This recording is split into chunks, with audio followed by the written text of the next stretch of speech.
ਭੱਠਾ ਜੀ ਇਹ ਭੱਠੇ ਤੇ ਫਿਰ ਫੌਜ ਪੈ ਕੇ ਤੇ ਨੋਰਾ ਵੇਚਣਾ ਪਿਆ ਤੇ ਤੂੰ ਭਰਾ ਜੀ ਮਹਾਰਾਜਪੁਰੋਂ ਮਹਾਰਾਜਪੁਰੋਂ 600 ਬੜੀ ਪਾ ਜਾਂਦਾ ਹੈ 640 ਮਿਲ ਜਾਏ 100 ਦਾ 900 ਦਾ एक हज़ार का जाता बस या जो मैंने डाला या बस हमारे बजे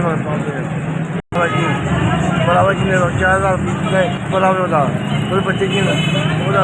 बला करेला घर पाँच पाए घर पाँच और 400 रुपये गए तो घर पर पाए अल्लाह अल्लाह खुश थे अल्लाह बोला दे समझे मांगा खर्चा भी आवागा खर्चा भी आवागा सौदा लवांगा बंद पलावे जिन्हें भेजे ने उन्होंने पलावे जितने उन्हें पलावे हमारी परेशान को लाए उन्होंने सुकून की जाए सुकून हो गया मेहरबानी इन्हें मतलब चाहिए